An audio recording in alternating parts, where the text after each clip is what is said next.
barkada ka You are destined for greatness. Hindi mo na kailangan ng pakamay. What's only missing and what's only lacking is this. You're 100% over. Ang bilis ng milyonary, ang bilis yung 7-digit per month, ang daling kitain. Product mo ba pala? Kasi nakita nyo naman mo yung marketing plan. 10 ways ko kung buhay mo ng dadahin lang kung wala naman nangyari. Ang tagal natin ng net. Subukan mo itong payo mo sa iyo. Diba? Ang malupit Walang ka, dahilan. 7 million sa Isang buwan natin. Walang dahilan. Walang reklamo. Kung ano ang ina-apply mo kumikita, gayahin at kopyahin mo lang. Isang buwan lang din ako kung hindi ka magsusunod.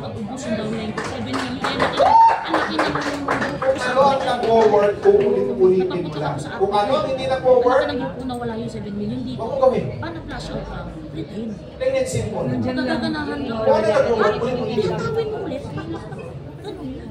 Ganun din sa content creation. Kaya naman huwag kayong Kung ano yung nag-trending, worker tayo eh. Pinakita mo yung slides mo network. Minsan na, ay gusto rin pala. Huwag ka na. Kung hindi nagsasearch sa buhay mo ngayon, Huwag mo nang tapusin. kung hindi nag-work sa buhay mo ngayon, please lang ho, huwag kang umasa na mag-work pa yan tanggalin mo sa buhay mo. Networker kayo. Saan kayo nakakita? Drama, justification, blaming to other people. Pinagkastusan. Buhay ng buhay ang pinupukusan mo. Panonood sa social media na wala kang natutunan, nag-uubos ka ng oras. Tapos, ine-expect ko, gusto mong kumita. Please, all of those negative things that is not serving you right now, please, huwag na kayo mag-focus na. Because God has planned to prosper you not only.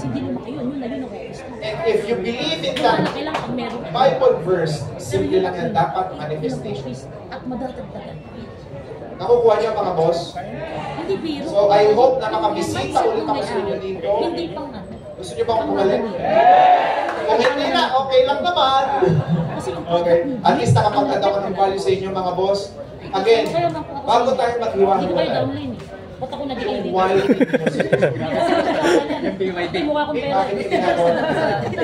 I'm here to support you. I'm here to hold out.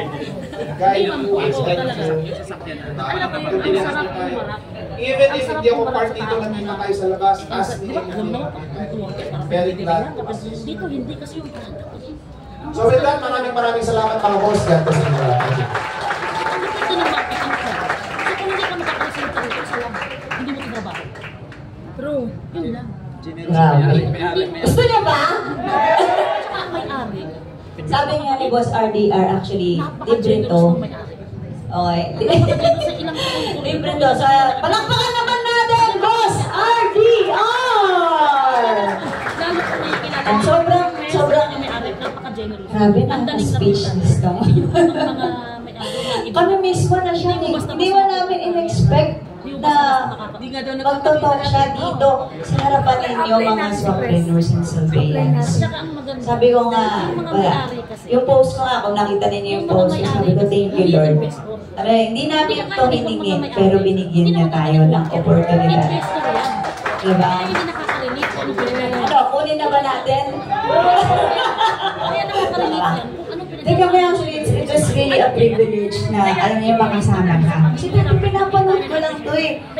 Yung mga nag-uumpisa sinasabi niya ang pandemic, kung 20 nanonood,